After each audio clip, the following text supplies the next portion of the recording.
미국에서 전 세계 군인이 모인 한 행사장이 있습니다. 미국 군인들이 모두 넛을 잃고 충격을 받았다고 하는데요. 어떤 일이 벌어졌기에 미국 전역이 들끓고 있는 걸까요? 어떤 내용인지 바로 알아보겠습니다. 저는 로버트라고 합니다. 저는 군인이 되고 싶었습니다.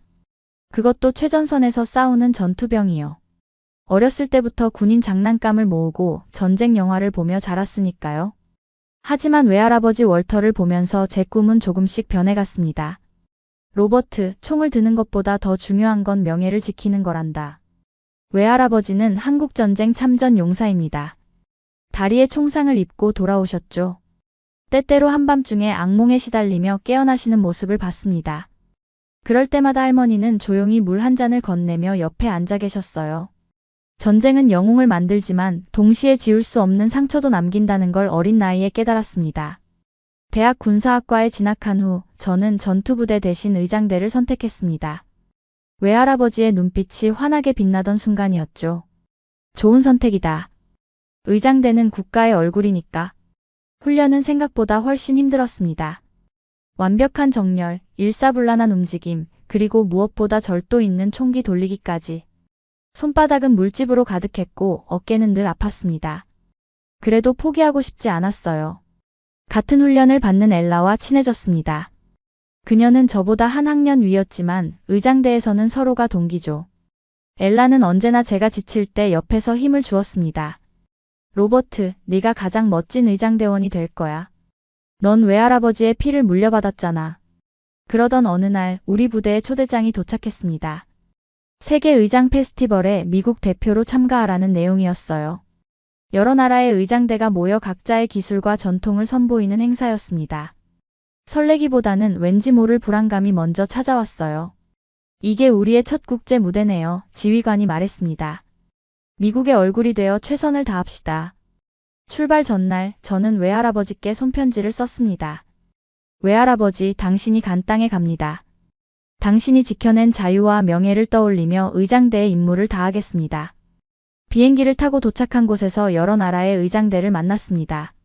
중국, 한국, 독일, 이집트 등 다양한 나라의 군인들이 각자의 특색 있는 제복을 입고 있었죠. 그 중에서도 한국 의장대는 단정하고 절도 있는 모습이 인상적이었습니다. 외할아버지가 젊은 시절 목숨을 걸고 싸웠던 그 나라의 군인들을 직접 마주하니 감회가 새로웠어요. 로버트, 저기 봐. 중국 의장대다. 엘라가 작은 목소리로 말했습니다. 화려한 붉은색 제복을 입고 전통 도검을 든 중국 의장대가 입장했습니다. 그들의 모습은 분명 인상적이었지만 왠지 모를 거리감이 느껴졌습니다. 저는 그저 모든 팀과 좋은 관계를 맺고 최선을 다해 미국을 대표하고 싶었을 뿐이었죠. 첫날 밤 숙소에서 창밖을 바라보며 생각했습니다. 내일부터 시작될 행사에서 과연 어떤 일들이 벌어질까요? 그리고 외할아버지가 젊은 시절 겪었던 이 땅에서 저는 어떤 추억을 만들게 될까요? 가슴이 두근거렸습니다. 페스티벌 첫째 날 모든 의장대가 한자리에 모였습니다. 저는 미국 의장대 열에서 똑바로 서서 다른 팀들의 등장을 지켜봤습니다. 각 나라마다 독특한 제복과 의식이 있었지만 그 중에서도 중국 팀의 등장이 가장 화려했죠. 붉은색 제복에 금색 장식을 더한 그들은 전통 도검을 들고 입장했습니다. 압도적인 분위기를 연출하며 관중의 시선을 사로잡았어요. 하지만 뭔가 과시적인 느낌이 강하게 다가왔습니다. 마치 우리가 제일 뛰어나다고 외치는 듯한 분위기였죠. 꽤 인상적이네. 옆에 선 엘라가 속삭였습니다. 하지만 너무 화려해서 오히려 산만한 느낌이야. 중국팀의 시범이 시작됐습니다. 화려한 도검을 휘두르며 공중에서 던지고 받기를 반복했죠. 분명 기술적으로는 뛰어났지만 팀원들 간의 호흡이 맞지 않았고 전체적인 퍼포먼스가 정돈되지 않았습니다. 그저 관객의 시선을 끌기 위한 퍼포먼스처럼 느껴졌어요. 그때 한국 의장대가 조용히 등장했습니다. 단정한 군복은 화려함과는 거리가 멀었지만 오히려 그 점이 강한 인상을 남겼습니다. 그들은 무대 중앙에 완벽한 열을 지어섰고 한 명의 구령에 맞춰 일사불란하게 움직였습니다. 마치 한 사람이 움직이는 것처럼 정확했죠. 대단하다. 저도 모르게 감탄사가 나왔습니다. 저 정도의 통일성은 수백 시간의 훈련이 필요할 거야. 한국 의장대의 첫 시범은 도검과 창을 사용한 퍼포먼스였습니다. 화려한 기술보다는 정확한 동작, 그리고 의미를 담은 움직임이 인상적이었어요. 단순한 동작이 아니라 하나의 의식처럼 느껴졌습니다. 그들에게 의장대란 단순한 공연이 아닌 국가의 정신을 표현하는 방식이었죠. 가장 인상적인 순간은 한국 의장대장이 내리는 구령이었습니다. 이준범 대위의 한국어 구령이 장내를 압도했어요. 비록 무슨 말인지 알 수 없었지만 그 소리만으로도 저는 자세를 바로잡게 되었습니다. 무슨 말인진 몰라도 똑바로 서야 할 것 같았죠. 시범이 끝난 후 저는 한국팀을 향해 경의를 표했습니다.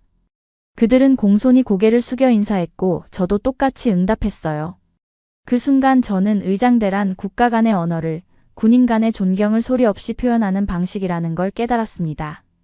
오늘 한국팀에게서 많은 걸 배웠어요. 저는 우리 지휘관에게 말했습니다. 그들의 절제와 정신이 정말 인상적이었습니다. 지휘관은 미소를 지으며 고개를 끄덕였습니다. 그렇지, 로버트. 의장대는 단순히 기술을 뽐내는 게 아니야. 국가의 정신과 군인의 자세를 보여주는 거지. 저는 그날 밤 숙소로 돌아와 외할아버지를 생각했습니다. 그분이 한국에서 마주했던 병사들도 이런 정신을 가졌을까요? 비록 전쟁 중이었지만 그들에게도 분명 지켜야 할 명예와 자존심이 있었을 테니까요. 그렇게 저는 의장대의 진정한 의미를 하나씩 알아가기 시작했습니다. 페스티벌 둘째 날 저녁 모든 의장대원이 함께하는 만찬이 열렸습니다. 각국의 음식이 테이블 위에 가득했고 언어는 달라도 웃음소리로 공간이 채워졌습니다. 그날은 한국 의장대의 시범이 언론과 다른 팀들로부터 큰 찬사를 받은 날이었죠. 오늘 한국팀의 시범은 정말 대단했어요. 제가 옆자리에 앉은 독일 의장대원에게 말했습니다. 절제와 정확성이 인상적이었죠. 그때 중국 의장대의 장웨이가 끼어들었습니다. 화려함이 없으면 재미없지 않나? 관중은 보여주기식 퍼포먼스를 원하는데. 장웨이의 말투에는 분명 빈정거림이 묻어 있었습니다. 저는 조심스럽게 대답했어요. 모든 국가마다 자신들의 스타일이 있겠죠. 한국팀은 정신과 절제를 중요시하는 것 같아요. 장웨이는 와인을 한 모금 마시고 코웃음을 쳤습니다. 한국은 결국 중국의 그림자일 뿐이야. 우리의 문화를 모방했지만 깊이가 없지. 그 말에 테이블 주변이 갑자기 조용해졌습니다. 저도 불편함을 느꼈지만 엘라가 먼저 반응했어요. 역사가 길다고 성숙한 건 아니야. 미국은 역사가 짧아도 세계가 본받는 국가잖아. 엘라의 말에 장웨이의 표정이 굳었습니다. 하지만 그보다 더 심각한 것은 옆 테이블에 앉아있던 한국 의장대원이 이 대화를 모두 들었다는 사실이었죠. 그는 아무 말 없이 자리에서 일어났습니다. 그의 표정은 평온했지만 눈빛에는 분명한 실망감이 담겨 있었어요. 식사가 끝난 후 저는 한국 의장대원을 찾아가 사과하고 싶었습니다. 하지만 그들은 이미 숙소로 돌아간 뒤였습니다. 대신 엘라와 함께 작은 정원을 거닐며 이야기를 나눴습니다. 장웨이의 말은 정말 무례했어. 엘라가 말했습니다. 역사를 무기로 다른 나라를 깎아내리는 건 군인으로서 해서는 안 될 일이야. 맞아요. 의장대라면 다른 나라의 문화와 전통을 존중해야 하는데. 제 마음은 불편했습니다. 내일 한국팀에게 꼭 사과해야겠어요. 밤하늘의 별을 바라보며 저는 외할아버지의 말씀을 떠올렸습니다. 진정한 군인은 무기가 아닌 명예로 싸운다. 오늘 저는 그 말의 의미를 조금 더 깊이 이해했습니다. 무례함과 오만함은 아무리 화려한 제복과 정교한 퍼포먼스로도 가릴 수 없는 부끄러운 결점이었죠. 다음 날 아침 저는 일찍 일어나 훈련장으로 향했습니다. 그곳에서 홀로 훈련 중인 한국 의장대원을 발견했어요. 그는 어제 장웨이의 말을 들었던 바로 그 사람이었습니다. 안녕하세요. 제가 조심스럽게 인사했습니다. 어제 일에 대해 정말 미안해요. 그는 훈련을 멈추고 저를 바라봤습니다. 잠시 침묵이 흘렀고 이내 그가 미소를 지었습니다. 사과할 필요 없습니다. 당신의 잘못이 아니니까요. 그의 영어는 완벽했습니다. 저는 안도의 한숨을 내쉬었고 우리는 함께 아침 훈련을 시작했죠. 서로 다른 스타일의 의장 기술을 주고받으며 저는 한국 의장대의 정신을 조금씩 배워갔습니다. 예의와 존중, 절제와 정확성. 이것이 진정한 의장대의 정신이었습니다. 페스티벌 셋째 날은 각국 의장대의 주요 공연이 예정되어 있었습니다. 오전에는 중국팀의 공연이 있었고 오후에는 다른 나라들이 차례로 무대에 오를 예정이었습니다. 저는 미국 의장대원들과 함께 객석에 앉아 중국의 퍼포먼스를 지켜봤습니다. 중국 의장대는 화려한 등장으로 공연을 시작했습니다. 창과 북, 드럼 소리가 어우러진 연출이 인상적이었습니다.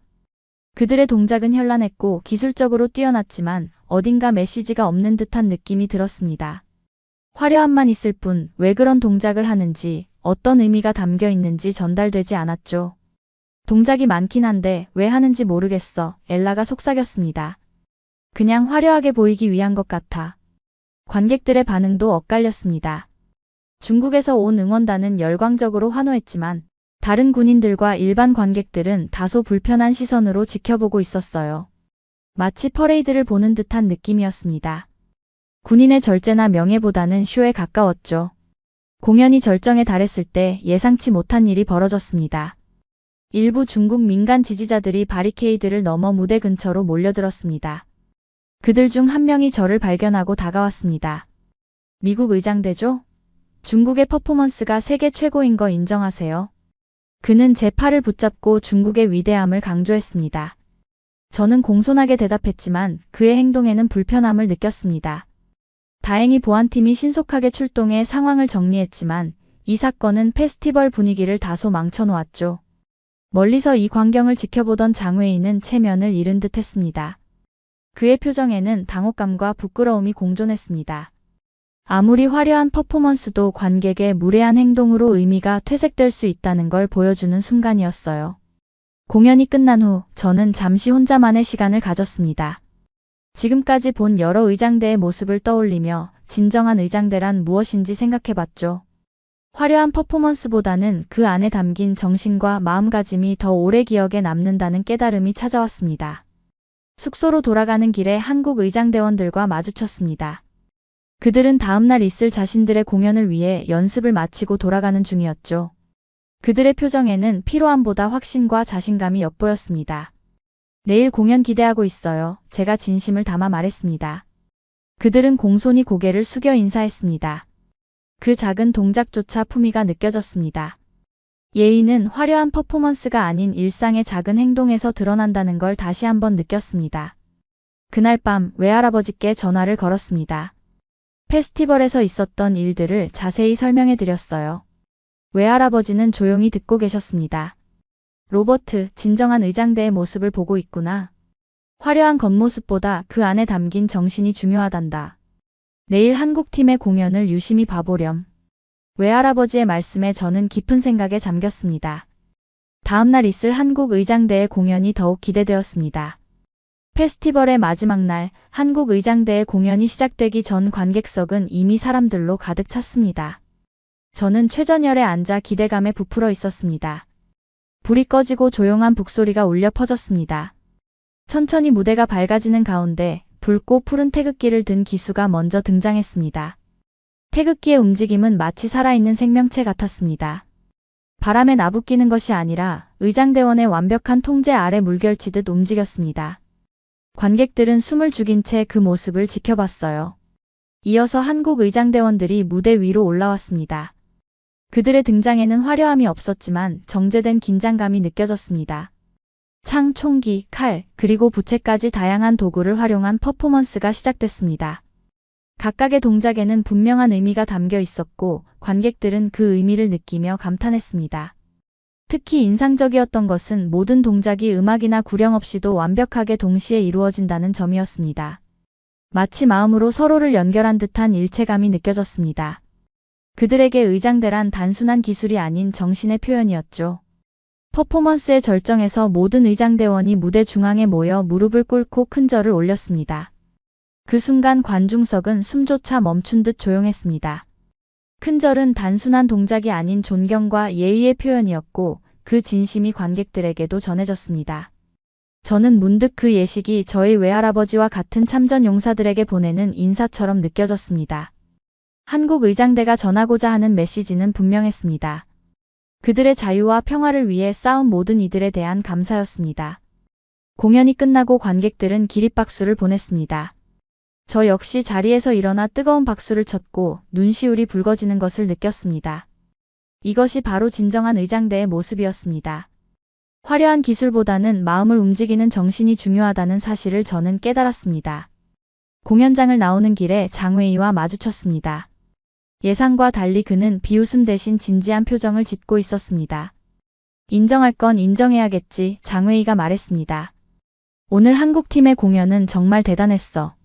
그의 말에 저는 미소를 지었습니다. 모든 나라의 의장대는 각자의 방식으로 자국의 정신을 표현하는 것 같아요. 서로를 존중하고 배우는 게 중요하지 않을까요? 장웨이는 잠시 생각하더니 고개를 끄덕였습니다. 이것이 바로 의장 페스티벌의 진정한 의미가 아닐까요? 서로의 문화와 전통을 인정하고 그 안에서 배움을 찾는 것. 저는 그날 밤 숙소로 돌아와 외할아버지께 전화드렸습니다.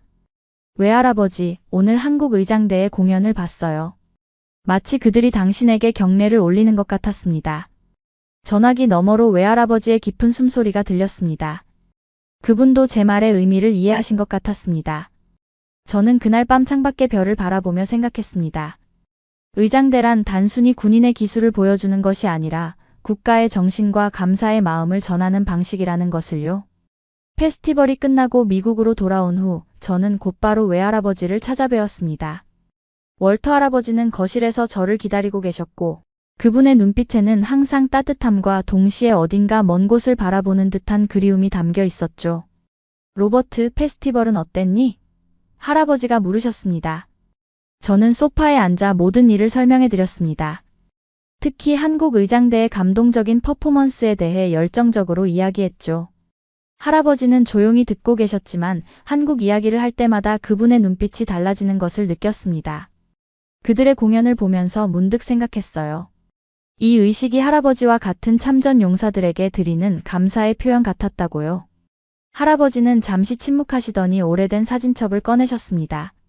그리고 한 장의 바랜 사진을 보여주셨어요. 젊은 시절의 할아버지와 한국 아이들이 함께 찍힌 사진이었습니다. 그 아이들 아마 지금 저기 서 있을지 몰라. 할아버지의 목소리가 떨렸습니다. 할아버지는 그날 처음으로 한국전쟁에 대한 자세한 이야기를 들려주셨습니다. 군용차를 쫓는 아이들, 죽은 동료들, 총탄에 찢긴 땅에 대한 이야기였죠. 할아버지의 기억 속에는 전투의 참혹함만이 아닌 그 속에서도 피어난 인간의 존엄과 희망이 있었습니다. 그때 만난 한국 병사들은 놀라웠단다. 그들은 자신의 나라를 지키기 위해 목숨을 걸었지. 그리고 지금 그 나라가 세계를 선도한다니. 정말 대단한 일이야. 할아버지의 말씀을 들으며 저는 한국 의장대원들의 얼굴을 떠올렸습니다. 그들의 눈빛 속에는 할아버지가 말씀하신 그 정신이 그대로 이어져 내려오고 있었던 것이었죠. 로버트, 너는 내가 가보지 못한 것을 보았구나. 평화시대의 한국을. 그들이 이루어낸 기적을. 외할아버지의 미소에는 자랑스러움과 안도감이 함께 있었습니다. 저는 그날 밤 한국 군인들과 따로 이야기를 나눠보기로 마음먹었습니다. 할아버지의 이야기를 그들에게 전하고 싶었거든요. 어쩌면 그것이 할아버지를 위한 그리고 저 자신을 위한 작은 평화의 의식이 될 수 있을 것 같았습니다. 다음 날 마지막 퍼레이드를 앞두고 모든 의장대가 준비실에 모였습니다. 저는 한국 의장대원들을 찾아갔습니다. 그들은 조용히 장비를 점검하고 있었죠. 안녕하세요. 제가 인사했습니다. 어제 공연 정말 감동적이었어요. 그들은 공손히 고개를 숙여 인사했습니다. 한 명이 영어로 응답했어요. 감사합니다. 당신들의 공연도 인상적이었습니다. 화장실 앞에서 우연히 한국 의장대원 한 명과 마주쳤습니다. 그는 이준호라고 자신을 소개했죠. 저는 용기를 내어 이야기를 꺼냈습니다. 제 외할아버지가 한국전쟁에 참전하셨어요. 그분은 지금도 한국을 자주 생각하십니다. 이준호의 눈빛이 달라졌습니다. 그는 진지한 표정으로 물었습니다. 할아버지 성함이 어떻게 되시나요? 월터 리처드슨입니다.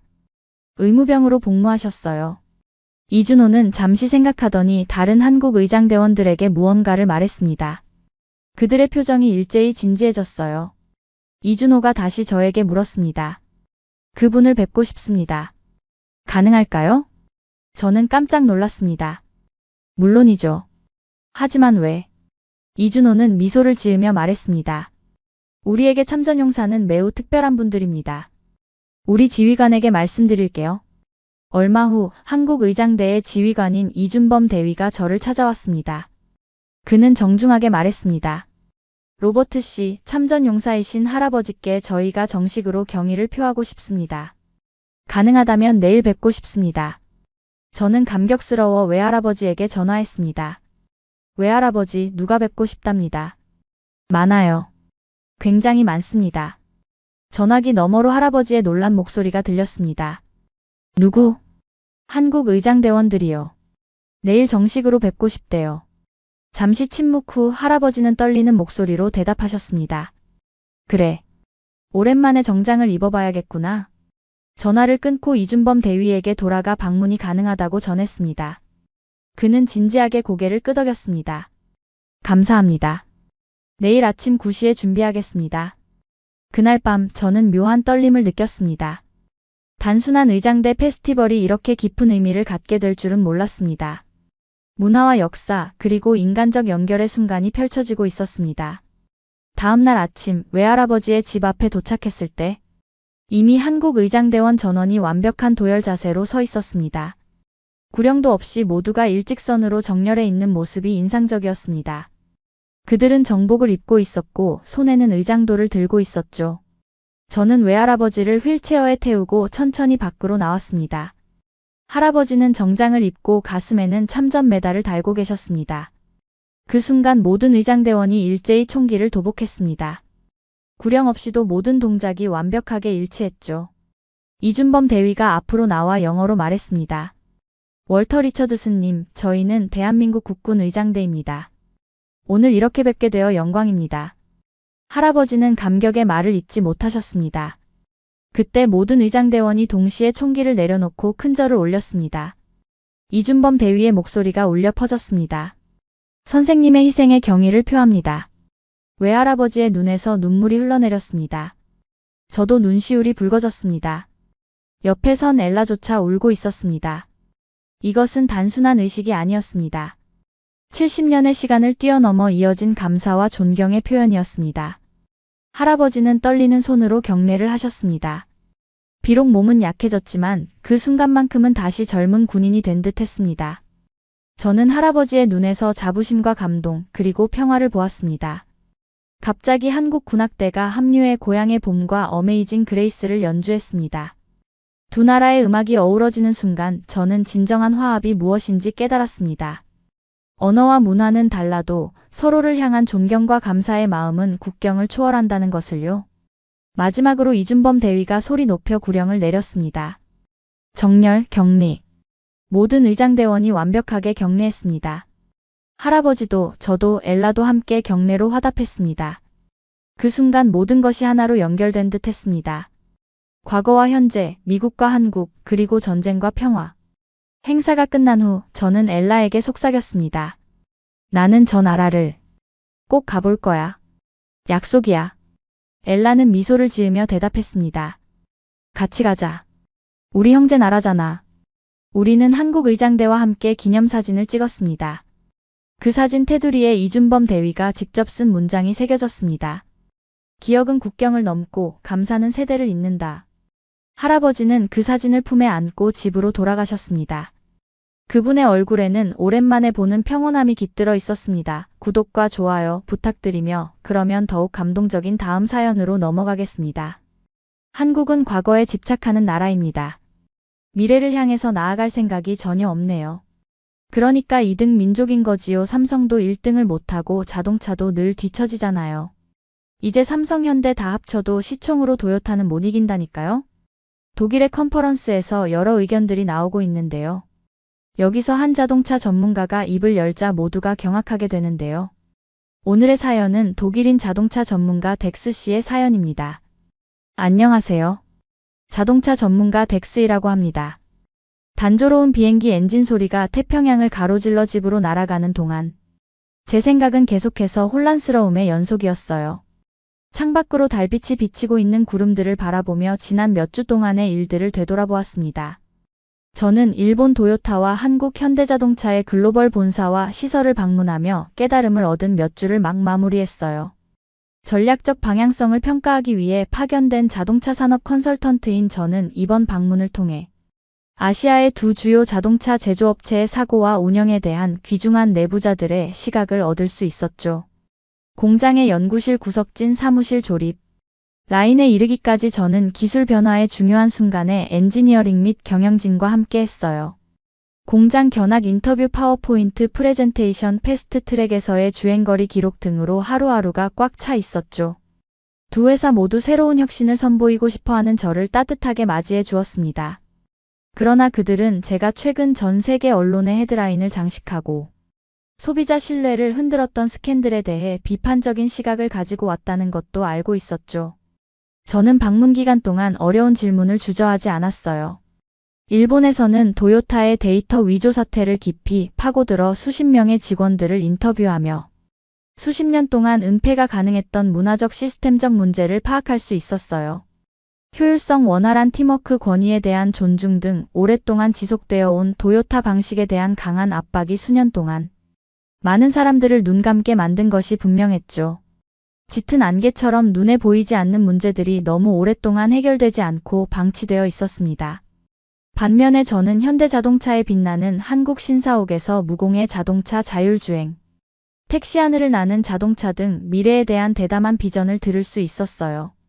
그러나 저는 그들의 빠른 성장이 품질 관리와 인력 개발을 소홀히 하고 있는 건 아닌지 궁금했어요.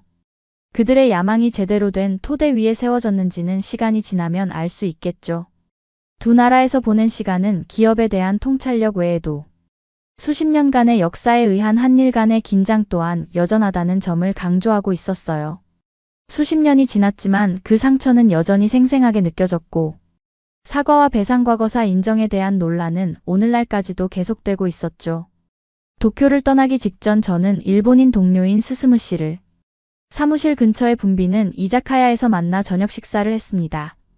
생선구이와 시원한 맥주를 마시며 나눈 대화는 좀 더 무거운 주제로 옮겨갔어요. 여기 왔다가 한국도 방문하셨죠? 그가 음식을 먹는 사이사이에 물었습니다. 저는 고개를 끄덕이며 얼음이 낀 머그잔에 담긴 아사히를 홀짝였죠. 한국은 아름다운 나라예요. 하지만 일본과의 역사가 복잡하죠. 스스무는 눈썹을 치켜 올리며 민감한 영역으로 들어오라며 저에게 권유하고 있었어요. 저는 외국인으로서 이웃 국가 간의 얽힌 관계에 대해 언급하는 것이 조심스러워 불편한 표정을 지었어요. 제 망설임을 알아차린 스스무 씨가 말을 이어갔습니다. 일부 한국인은 과거를 잊지 못하고 있어요. 그들은 항상 새로운 사과를 요구해요. 저희 정부가 여러 번 사과를 했는데도 말이죠. 그는 얼굴을 찡그리며 고개를 저었어요. 저는 생강돼지고기 1조각을 조심스럽게 씹었어요. 스스무 씨의 말이 맞았습니다. 수십 년 동안 일본이 여러 차례 사과를 했으니까요. 하지만 저는 서울전쟁기념관과 비무장지대를 방문하면서 1910년부터 1945년까지 일본의 식민지배 기간 동안에 한국인들이 겪은 고통의 깊이를 실감할 수 있었어요. 그 상처가 오늘날에도 여전히 생생하게 느껴지는 이유를 이해할 수 있었죠. 저는 사과의 횟수보다는 구체적인 잘못을 온전히 인정하는 것이 더 중요한 문제가 아닐까 생각했습니다. 저는 기업 스캔들에 대한 광범위한 조사를 통해 잘못을 극복하는 데 있어 완전한 투명성의 힘을 배웠기 때문이죠. 기장이 시카고를 향한 첫 번째 하강을 발표했을 때 저는 혼란스러웠습니다. 깊은 밤에 빛나는 익숙한 교회와 고속도로를 바라보며 집으로 돌아간다는 설렘이 솟구쳤죠. 하지만 몇 분 후 비행기가 활주로를 부드럽게 미끄러져 내려오는 동안 여행에서 나눈 대화와 경험은 여전히 저를 짓누르고 있었어요. 도요타의 시스템 결함 노출과 같은 스캔들 그 뿌리는 기업 정책보다 더 깊게 문화와 역사에 얽혀 있었어요. 저는 숨이 턱턱 막히는 것을 느끼며 터미널을 빠져나와 차가운 중서부 바람을 맞았습니다. 손가락이 마비된 채로 여행 가방을 끌고 주차장으로 향했어요. 맑은 운전대를 잡고 시동을 켜고 집으로 향했습니다. 제 조사 본능은 최고조에 달했습니다. 저는 도요타의 고의적인 문제 무지와 일본의 과거, 제국주의 시절의 불만을 완전히 해결하지 않으려는 태도 그 사이에 유사점을 탐구해야만 했어요. 그 교차점 어딘가에서 중요한 보편적 교훈이 기다리고 있다는 것을 느꼈죠. 저는 앞으로 몇 주 동안 이 새로운 질문들에 집중하기로 결심했습니다. 운전하는 동안 첫눈이 앞 유리에 먼지를 일으키며 아무리 힘들어도 앞길을 밝혀야 한다는 간단한 메시지를 전하고 있었어요. 도착한 저는 재빨리 짐을 풀고 진한 커피를 끓였습니다. 시차 적응을 느낄 겨를도 없이 머릿속에서 소용돌이치는 질문들로 활력을 되찾았기 때문이죠. 저는 책상 의자에 앉아 노트북과 일기를 펼쳤어요. 이 조사는 어디서부터 시작해야 할까요? 수십 년 동안 자동차 업계에서 일해온 저는 수년간 도요타를 취재하면서 도요타의 스캔들에 대해 잘 알고 있었지만 저는 국가적 트라우마와 기업 문화가 여러 세대에 걸쳐 어떻게 얽혀 있는지 조사하기 위해 더 넓은 역사적 시각으로 문제를 바라보기로 결심했어요. 커피를 마시며 떠오르는 몇 가지 주요 주제와 질문을 적어보았습니다. 투명성과 비밀주의 인정과 부정 개인적 책임과 집단적 책임. 반대와 순종 변화와 전통. 저는 스스무 씨와의 저녁 식사 대화가 떠올랐습니다. 한국에 대한 일본의 사과에 대해 스스무 씨가 무릎을 꿇고 방어하는 모습은 데이터 조작이 드러났을 때 도요타가 처음에 대응했던 방식, 즉 규모를 축소하고 구체적인 언급을 피하며 넘어가려던 회피적인 모습을 떠올리게 했어요. 일본은 대체 왜 이런 부정의 패턴을 보일까요? 두 경우 모두 기업 및 국가 차원에서 평판과 명예가 위태로웠기 때문이라는 생각이 들었습니다. 수정이 이루어졌다고는 하지만 분노는 여전했죠. 더 많은 조치가 필요했지만 그 회피성이 시야를 가리고 있었습니다. 문득 몇 년 전 교토의 고대 사원을 방문했던 여행이 떠올랐어요. 평화로운 대나무 숲에서 돌에 새겨진 일본시를 발견했었죠. 그 첫 구절이 다시 떠올랐습니다. 별의 빛 고요함 속에서 어둠을 뚫고 떨어지는 별빛은 산을 더 깊게 비춘다. 저는 왠지 이 시가 연관성이 있어 보였습니다. 어둠은 진실을 드러내기 위해 빛을 요구합니다. 어려운 시기는 명예를 드러냅니다. 저는 노트북에서 과거의 메아리 기업의 관점이라는 제목의 새 문서를 열었어요. 저는 진한 커피를 한 모금 더 마시고 타이핑을 시작했습니다. 도요타의 데이터 스캔들과 위안부에 대한 한국혹의 아픔에 대해 세부 사항을 목록화하고 변화를 촉진할 단서를 찾았죠. 시간은 금방 지나갔습니다. 저는 창밖으로 해가 떠오르는 것을 겨우 알아챈 수 있었죠. 마침내 단어가 흐르고 단서가 늘어났습니다. 피곤한 눈을 비비며 저는 이것이 시작에 불과하다는 것을 알았어요. 이제 재조사는 회의실과 전장을 넘나들게 될 것입니다. 다음 주 동안 저는 일본과 한국 사이의 복잡한 역사를 연구하는 데 몰두했습니다. 여행 중에 느꼈던 긴장과 여운의 뿌리를 이해해야 했기 때문이죠. 대부분의 아침에는 일찍 일어나 커피를 끓이고 집무실에 앉아 책을 읽고 메모를 했습니다. 저는 식민지 시대에 대한 학자들의 분석을 훑어보면서 창문 밖에서 희미하게 들리는 이웃의 웅성거림을 들었어요. 몇 가지 중요한 사실이 제 눈에 띄었습니다. 한국은 1800년대 후반까지 1000년 넘게 독립된 왕국으로 유지되었지만 외부 세력들이 한반도에 영향력을 행사하기 시작했어요. 1910년 한국은 러일 전쟁 이후 신흥 일본 제국에 병합되었습니다. 그 후 35년간의 잔인한 점령과 억압 문화적 탄압이 이어졌어요. 인적 비용은 엄청났습니다. 수십만 명의 한국인 남성 여성 어린이가 가혹한 조건에서 해외로 강제징용되어 고된 노동에 시달렸지요. 반대 그들의 의견은 무자비하게 짓밟혔습니다.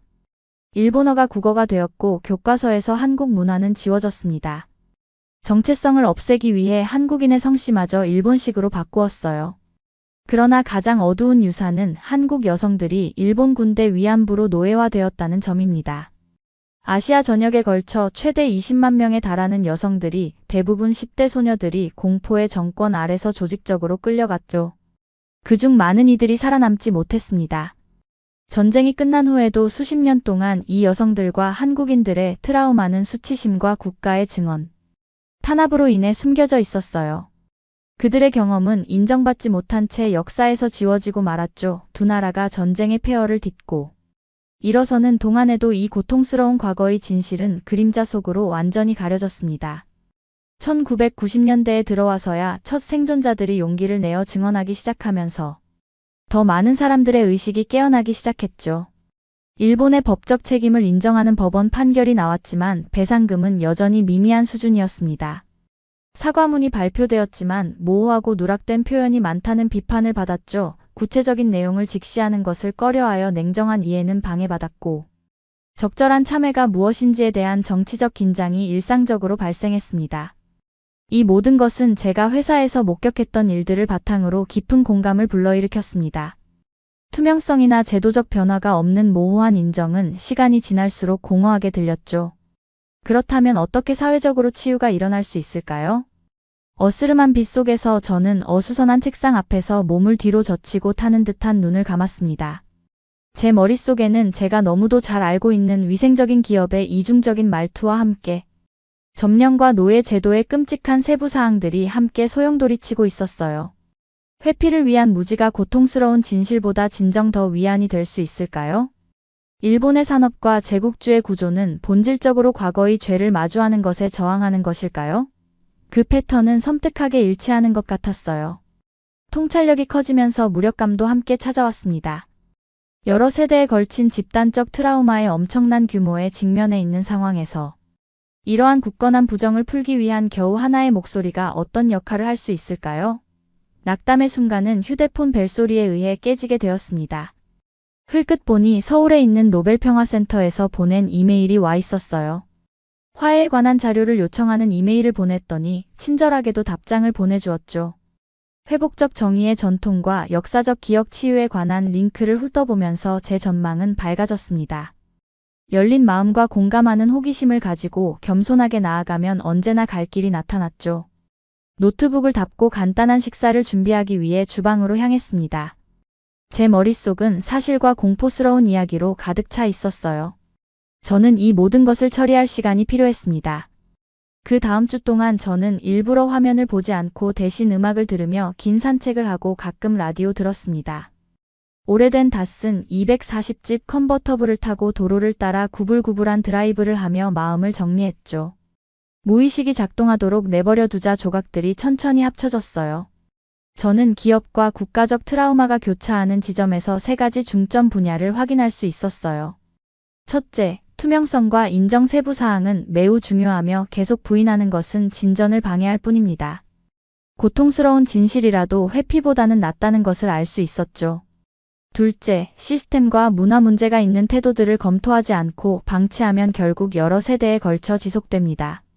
근본적인 문제를 인정하고 개혁하는 것만이 앞으로 나아갈 수 있는 유일한 길입니다.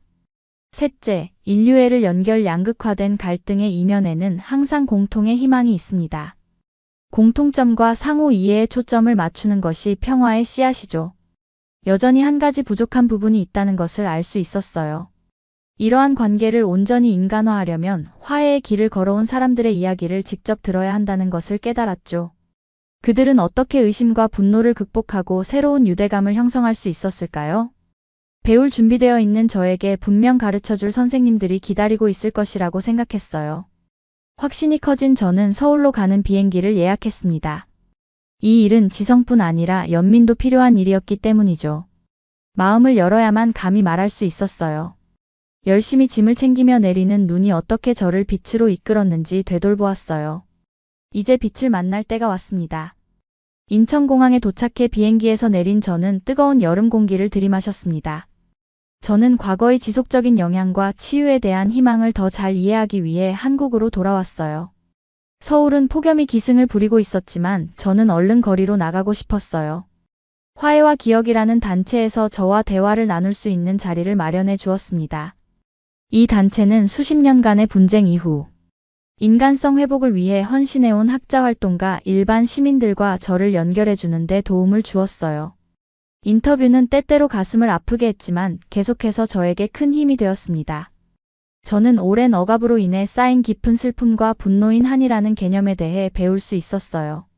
화해를 통해 이독한 에너지를 쫓아내야 한다는 것을 알았죠. 한 위안부 피해자 할머니는 끔찍한 트라우마를 겪었지만 여전히 용서의 씨앗을 품고 있었다고 이야기했어요. 비록 내 영혼은 망가졌지만 다음 세대는 망가지지 않기를 바란다며 속삭이셨습니다. 그녀는 자신의 발밑에서 놀고 있는 증손자를 바라보며 기쁨으로 가득 찬 미소를 짓고 있었어요. 그녀의 은혜는 놀라웠습니다. 저는 아픈 기억을 끄집어낸 것에 대해 진심으로 사과드렸어요. 할머니는 제 손을 토닥이며 길은 경청하는 것에서 시작된다고 말씀하셨어요. 저는 말로 표현할 수 없을 정도로 겸허한 마음 느끼며 고개를 끄덕일 수밖에 없었습니다. 정치학 교수인 최경수 박사는 가해자가 진정성 있게 사과해야 할 책임에 대해 설명했습니다. 그는 무기가 남아있으면 상처는 아물지 않는다고 말했죠. 진실은 무기를 제거할 수 있습니다. 하지만 일본은 이를 계속 회피하고 있었어요.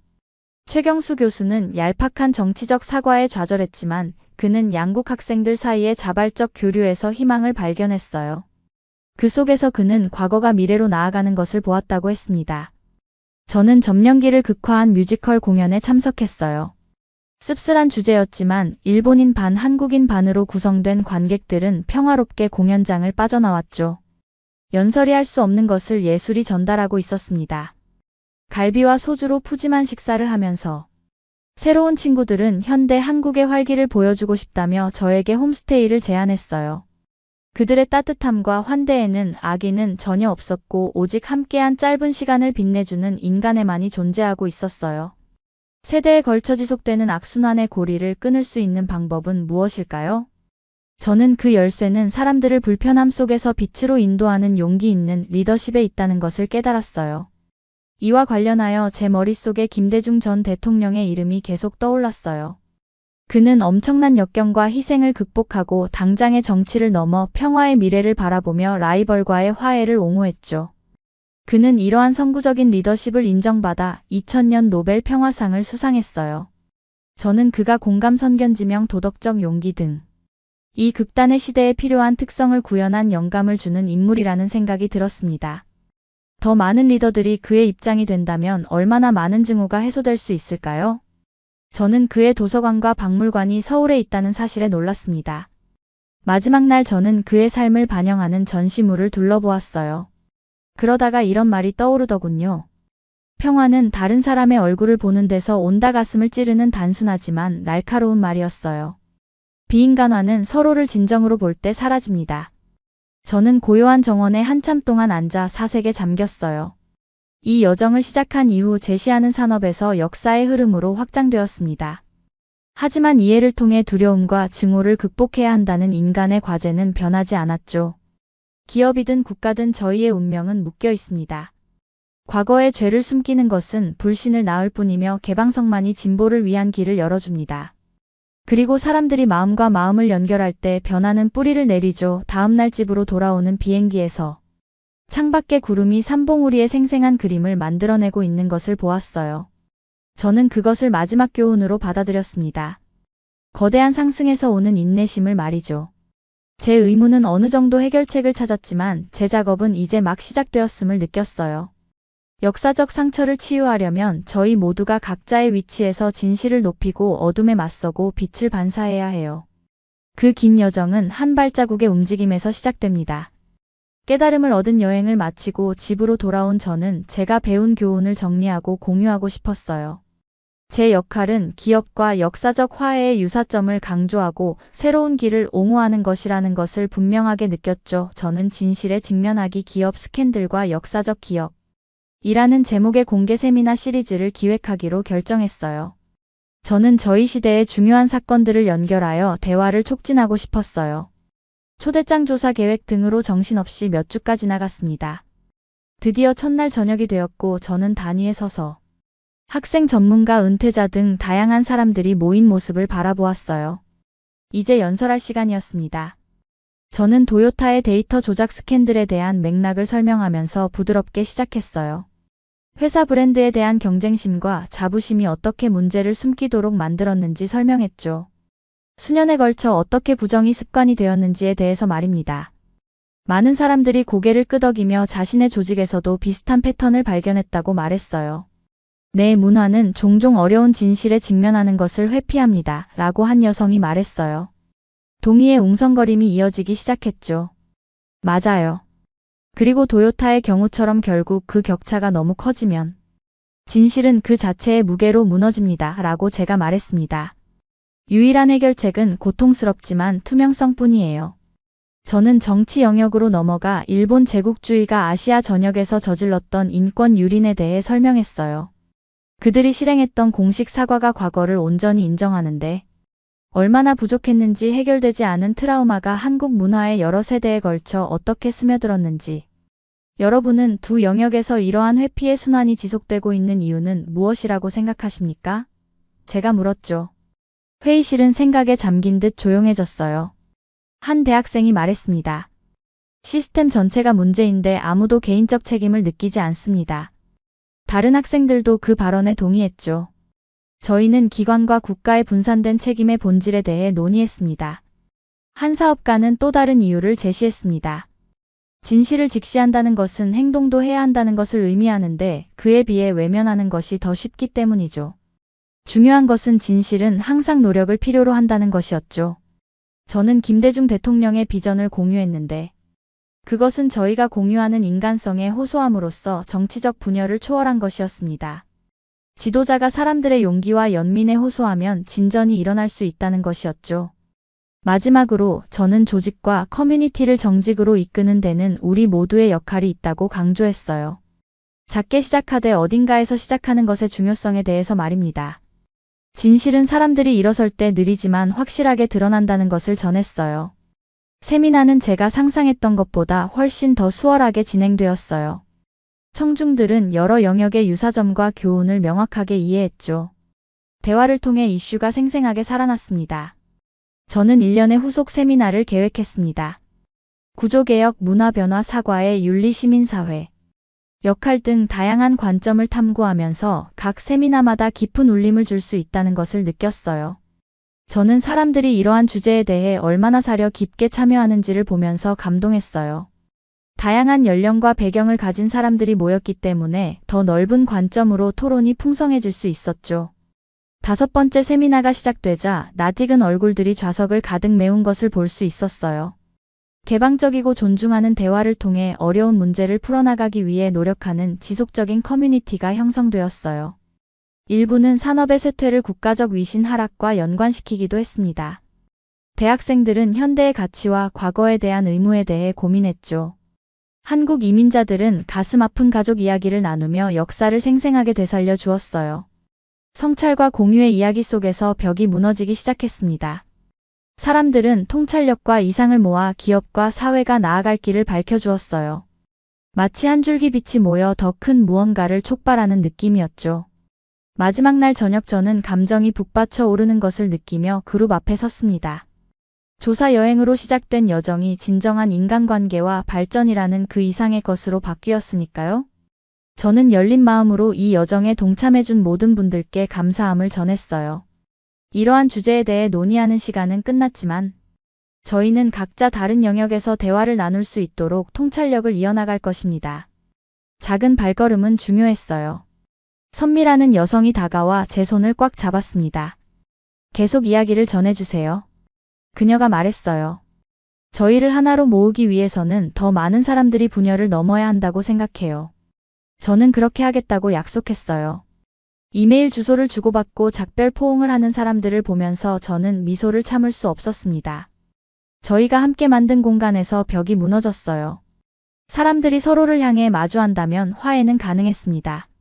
진실은 희망을 키워냈어요. 어둠이 다가올 때 저희는 촛불 하나를 켤 수 있는 용기가 필요합니다. 다른 사람들이 뒤따르면서 천천히 한 걸음씩 앞으로 나아갈 길을 함께 밝혀줄 테니까요. 이것이 미래가 만들어지는 방식입니다. 저는 앞으로도 기꺼이 더 많은 세미나 내용과 대화를 나누겠습니다. 화해와 이해를 향한 이 여정은 매우 즐거웠어요. 언제든 어떤 피드백도 좋으니 저에게 언제든지 제공해주세요. 그러면 더욱 재미있는 다음 사연으로 넘어가겠습니다. 김치 같은 거를 누가 먹어 그런 거를 왜 사려고 하는 건데. 여기 프랑스에서 한 외국인이 김치 냉장고를 사겠다고 하자 김치를 먹지도 않으면서 왜 사냐고 하고는 몇 달 후 한국으로 발령을 받게 되고 한국에 향하게 됩니다. 안녕하세요. 제 이름은 앙뜨입니다. 저는 문화 충격이 좀 심한 편이라고 할 수 있을 것 같아요. 저는 최근 새로운 기술 직업을 찾아 프랑스에서 한국으로 이주했지만 처음 한국에 도착했을 때 제가 한국 문화에 대해 꽤 무관심했음을 인정할게요. 한국의 전통에 대해 잘 몰랐고 대부분을 일시적인 업무 여행 즉 제 커리어의 또 다른 단계로만 생각했죠. 하지만 몇 가지 놀라운 경험을 한 후 제 관점이 서서히 바뀌기 시작했어요. 새 회사에서 제공한 서울의 작은 사택에 처음 들어섰을 때에는 솔직히 그다지 인상적이지 않았습니다. 공항에서 차를 타고 오면서 보았던 화려한 현대식 건물에 비하면 비좁고 매우 평범했기 때문이죠. 하지만 작은 주방에 들어섰을 때 저는 전에는 본 적 없는 거대한 멋진 냉장고 앞에서 제 발걸음을 멈추게 되었어요. 냉장고는 제 키보다 더 크고 부엌만큼이나 넓었어요. 반짝이는 흰색에 매끈한 은색 손잡이가 달려 있었고 전면에는 첨단 기술처럼 보이는 디지털 조작 패널이 있었죠. 상단 가장자리에 빛나는 영문 글자로 김치냉장고라고만 적혀 있었습니다. 김치 사람들이 말하는 매콤한 발효 배추 요리 아니었나요? 도대체 왜 이런 특별한 냉장고가 필요한 걸까요? 두꺼운 문을 열자 내부는 스테인리스 스틸 벽과 알칼리성 정수 필터가 측면에 내장되어 있는 깔끔한 모습을 볼 수 있었어요. 내부에는 2개의 서랍만 있었지만 각각 대형 식료품 봉지 2개는 충분히 들어갈 수 있을 만큼 깊었어요. 물론 새 모델이었기 때문에 제가 이사 왔을 때는 완전히 비어있는 상태였죠. 그 지루한 아파트의 차가운 타일에 울려 퍼지는 소리에 큰 소리로 웃었던 기억이 납니다. 누가 김치를 위해 맞춤 설계된 크고 멋진 냉장고가 필요하겠어요. 돈이 많이 들 텐데요. 한국 가정에서는 일반 냉장고에 일반 김치통 몇 개만 보관하면 되지 않나요? 발효된 배추를 그렇게까지 많이 먹지는 않지 않을까요? 그 후 며칠 동안 대구 동네에 끝없이 펼쳐진 고층 빌딩의 미로를 헤매며 익숙해지려고 돌아다니다 보니 곳곳에서 김치 냉장고가 계속 눈에 띄었어요. 큰 집 작은 집 시내 최신식 아파트 외곽의 작은 집 등 거의 모든 한국 가정에는 거의 김치 냉장고가 있는 것 같았습니다. 결국 저는 동료 민준에게 김치 냉장고가 왜 이렇게 인기가 있는지 물어보아요. 그는 비빔밥을 먹으며 한국 음식에서 김치의 중요성에 대해 설명해 주었어요. 이 냉장고에는 많은 양의 김치를 발효시키는데 이상적인 온도와 습도를 달성하기 위한 특수 정원 기술이 적용되어 있다고 했죠. 민주는 대부분의 한국 가정에서는 가을 수확철에 약 60kg의 배추를 사서 특별한 소금과 양념을 넣어 김치를 담가 발효시킨다고 하더군요. 그런 다음 김치를 커다란 옹기 항아리에 담아 몇 달 동안 최대 몇 년 동안 보관한다고 알려주었어요. 김장에 들어가는 배추의 양을 들었을 때 입이 딱 벌어질 뻔했어요. 한 가정의 연간 김장 양만 약 60kg이라고요. 게다가 1년 내내 보관한다고요. 와우, 냉장고가 엄청나게 큰 것은 당연한 일이었어요. 민준이는 제 눈에서 궁금증이 터져나오는 것을 발견하고는 지난 20년 동안 김치냉장고 기술이 정말 혁신적으로 발전해 공기 흐름을 제어하고 공기정화 필터나 이온화기를 사용해 열이 나 곰팡이가 김치를 망치지 않고 시간이 지나면서 발생하는 발효가스를 관리함으로써 김치를 완벽하게 보존할 수 있게 되었다는 것을 설명해 주었어요. 최근에는 내부 온도, 가스, 습도 등을 능동적으로 모니터링하여 조건을 최적화할 수 있는 특수 앱을 갖춘 스마트 와이파이 연결 모델도 출시되고 있다고 했죠. 일부 앱에는 최상의 맛을 위해 최고 숙성도를 감지할 수 있는 AI 알고리즘도 있었어요. 이럴 수가, 양배추에 이렇게 많은 기술 혁신이 들어갔을 줄 누가 알았겠어요. 저는 한국과 김치냉장고에 대한 저의 첫 번째 가정은 정말 잘못된 것이었음을 확실히 인정해야만 했어요. 김치에 담긴 거대한 문화적 전통과 수천 년에 걸쳐 진화한 세심한 보존. 과학에 대한 이해 없이 저는 모든 것을 잘못 판단한 것이지요. 어쩌면 다른 문화를 너무 빨리 무시하는 외부인으로서 배워야 할 교훈이 더 많았을지도 모르겠어요. 옆집 아주머니가 바로 그 점을 알려주신 사건이 저의 한국 문화에 대한 통찰력 있는 여정이 시작될 줄은 미처 몰랐습니다. 앞으로 저에게는 더 많은 맛있는 발견이 기다리고 있었어요. 대구의 지루한 회사 아파트에서 몇 주 동안 생활한 후 저는 한국 생활에 적응하는 데 어려움을 겪고 있었어요. 기술 업무로 바쁘게 지냈지만 문화는 여전히 낯설게 느껴졌고 제가 어디에 속해 있는지에 대해 혼란스러움을 느꼈죠. 그러던 어느 토요일 아침 쓸쓸하게 시리얼을 먹고 있는데 누군가 문을 두드렸어요. 문을 열어보니 미소 띤 한국 아주머니 한 분이 맛있는 냄새가 나는 팬케이크 한 접시를 들고 있었습니다. 안녕하세요. 그녀가 밝게 말했어요. 저는 옆집에 사는 김지연이라고 해요. 타국에서 힘드실 것 같아서 팬케이크를 좀 만들어 봤어요. 저는 그녀의 사려 깊은 배려와 그녀가 프랑스 팬케이크를 만들었다는 사실에 깜짝 놀라 눈을 깜빡였다가 흐뭇한 미소를 지었어요. 저는 지연 아주머니를 안으로 초대해 팬케이크를 차 한 잔과 함께 나누었어요. 아주머니의 주름진 얼굴은 너무 따뜻해서 제 어머니를 떠올리게 했죠. 저는 이국적인 문화의 향수병을 앓고 있다고 고백했고 저희는 몇 시간 동안 이야기를 나누었어요. 그 후 몇 주 동안 지연 아주머니는 제 한국에서의 첫 번째 친구가 되어 주었어요. 저는 창가에 화초가 가득하고 부엌에서 군침 도는 냄새가 가득한 아주머니의 아늑한 아파트를 방문하곤 했지요.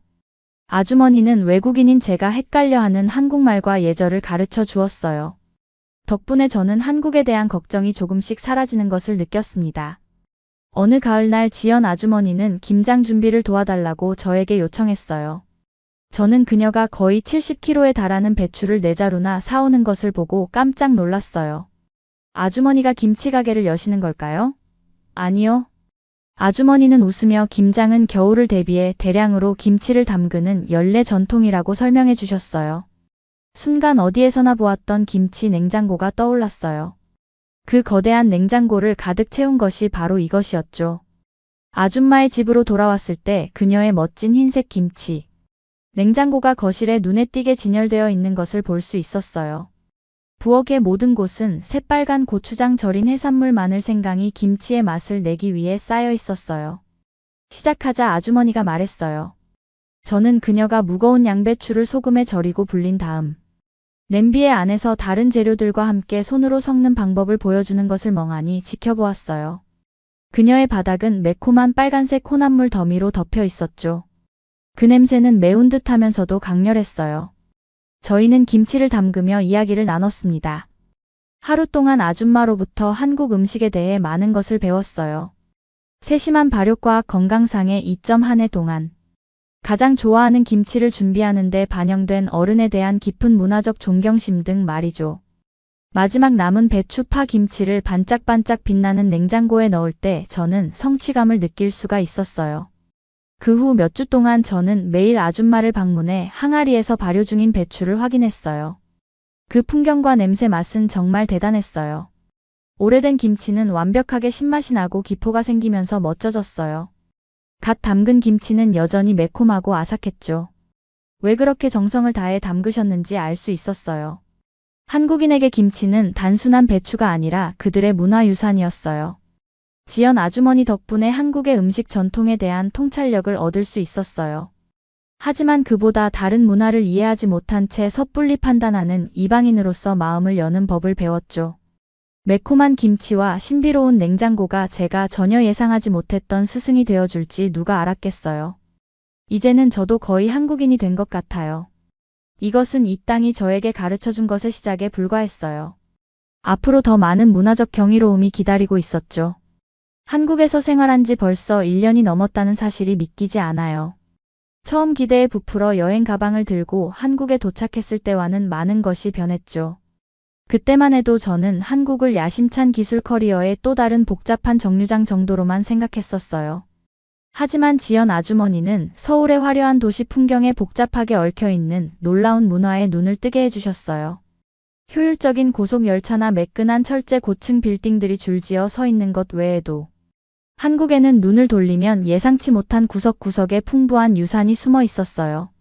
어느 날 저녁 퇴근길에 거대한 콘크리트 건물 사이에 자리 잡은 작은 한옥을 우연히 발견했는데 흙기와 지붕과 나무 기둥은 마치 다른 세계에서 온 것 같이 보였어요. 한옥은 자연과의 조화를 중시하는 수세기 동안의 한국 전통 건축을 구현하고 있다는 것을 알게 되었습니다. 마당과 기와 격자 무늬종이 창문은 계절의 변화와 완벽하게 조화를 이루고 있었어요. 날씨에 따라 복합적인 과정을 거치는 김치 발효처럼 한국인들이 환경에 저항하기보다 순응하는 것을 중요하게 여기는 것을 이제야 알 것 같았어요. 과거를 기념하는 동시에 미래를 포용하는 이 우아한 춤은 현대 한국 사회에 스며들어 있었어요. 트렌디한 네온 사인이 켜진 카페에서는 젊은 웨이터가 무지개 머리와 피어싱으로 멋을 내면서도 자기보다 3배나 나이가 많은 손님에게 정중하게 어르신이라 칭하기도 했어요. 세련된 스마트폰과 전기차를 자랑하는 백화점에는 휴식을 위한 전통적인 휴식 공간이 있었죠.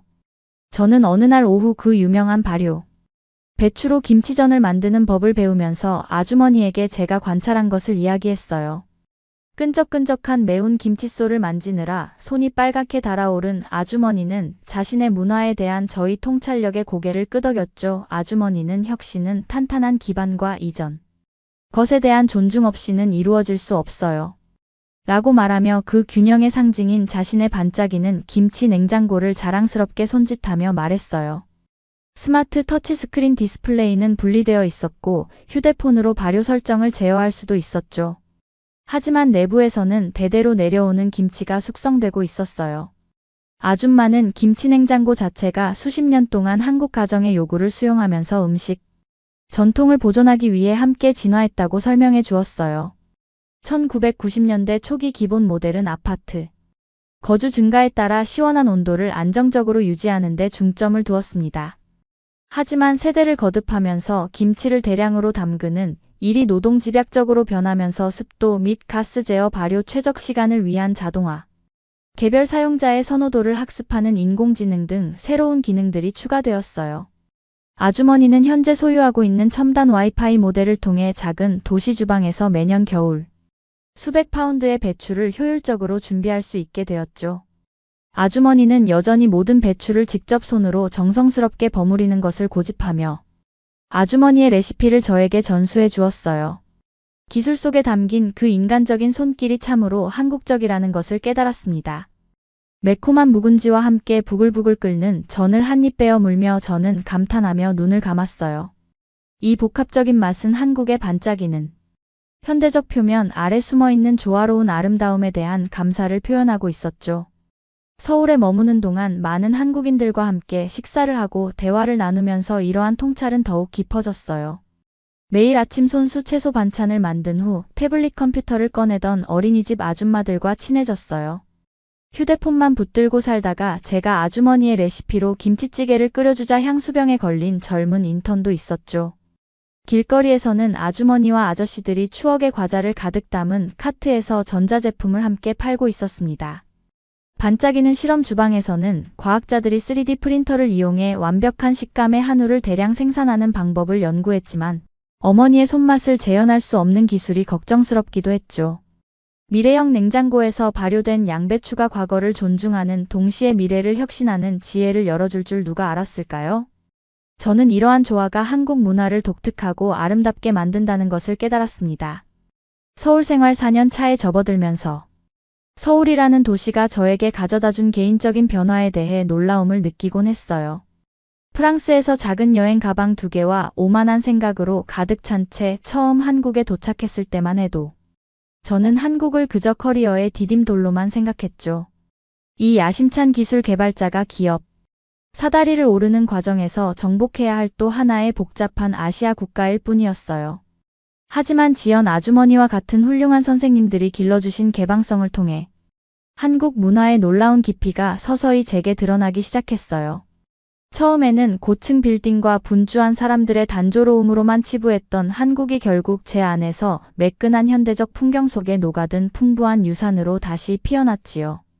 한국은 콘크리트 균열 사이로 피어나는 섬세한 꽃을 발견하듯 사회의 역동적인 표면 바로 밑에 아름다운 전통이 숨어 있었습니다. 한국에 대한 차가운 실용주의적 생각은 곧 한식을 이해하면서 경외감과 애정으로 녹아내렸어요. 대대로 내려오는 발효의 과학이 담긴 김치를 넘어 짠맛 단맛, 매운맛 신맛의 조화가 한국인의 정신적 균형을 반영하는 음식들을 발견했죠. 번화한 건물을 뒤덮은 네온 불빛은 향수가 가득한 찌개 속 고춧가루처럼 빛나고 있었어요. 아주머니와 다른 한국인 친구들에게 김치전이나 부글부글 끓는 떡볶이 같은 고전적인 음식을 수년 동안 배우면서 단순해 보이는 재료들이 이 문화의 정수를 한 방울씩 제 존재 속으로 직류시켰습니다. 특히 맛을 통해 저는 흙으로 빚은 뚝배기와 테일리스, 젓가락 와이파이로 작동하는 냉장고가 옛것과 새것을 유동적으로 보존할 수 있게 하는 데에 한몫하고 있다는 사실도 알 수 있었어요. 저는 프랑스에서 어릴 적 친구들에게 김치, 냉장고의 공학을 열정적으로 설명하고 있는 제 모습을 발견했을 때 처음으로 저의 정신적 변화를 느꼈어요. 친구들은 제 소셜 미디어 게시물에서 세계 최고의 김치 냉장고라는 말도 안 되는 가전제품을 보고 완전히 의아해했죠. 하지만 저는 온도 변화 없이 이상적인 발효 환경을 구현하는 특수 단열재 습도 제어 시스템, 세심하게 보정된 기류 필터에 대해 더욱더 열광적으로 설명해 주었어요. 이건 문화혁신의 상징이야. 저는 당황한 친구들에게 이렇게 주장했죠. 한국인들은 도시 라이프 스타일의 변화에 따라 전통 방식을 보존하기 위해 수십 년에 걸쳐 김치 냉장고 기술을 개선해 왔어. 이 스마트한 모델은 가정에서 매년 많은 양을 계속 담글 수 있도록 도와주고 있어. 특히 특허를 받은 발효 기술이 서울의 비좁은 아파트에 적용되면서 아주머니들이 스마트폰 앱을 통해 김치 숙성 과정을 디지털 방식으로 모니터링할 수 있게 되었다는 역사적 맥락에 대해 극찬했죠. 친구들은 제가 배추에 집착하는 전도사가 된 건 아닌지 궁금해했을 거예요. 하지만 그들은 이전에는 없던 열정과 통찰력을 제게서 느낀 것 같아 보였습니다. 한국은 음식을 넘어 인내와 이해를 통해 세상을 바라보는 저희 관점을 키워주었어요. 저를 변화시킨 문화적 교류는 저에게 개방성을 키워야겠다는 결심을 하게 만들어주었죠. 지난 겨울 마침내 비좁은 모스크바 아파트로 돌아갈 비행기 티켓을 예약했을 때 지연 아주머니는 가장 완벽한 선물을 주었어요. 아주머니는 특유의 밝은 포옹과 함께 고추장 냄새가 나는 새 김치가 들어있는 커다란 통을 전해주었습니다. 이제 당신도 저희의 발효의 지혜와 한국의 맛을 집에서도 즐길 수 있을 거예요. 그녀는 자랑스러움으로 눈을 반짝이며 말했어요. 맛있는 냄새가 나는 김치를 자랑스럽게 프랑스 주방으로 옮기면서 저는 이것이 매우 의미가 있다는 것을 알았습니다. 처음에는 의아했던 마음은 이제는 경외감으로 바뀌었어요. 그리고 이제 지혜의 한류를 받아들일 준비가 되어 있는 모든 이들에게 지혜를 전파하고자 하는 제 역할은 막 시작되었어요. 반짝반짝 빛나는 저의 새로운 결심이 이미 제 고향에 뿌리를 내리고 있는 지금. 앞으로 이 여정이 또 어떤 예상치 못한 발효의 맛을 맛볼 수 있을지 궁금해지기 시작했습니다.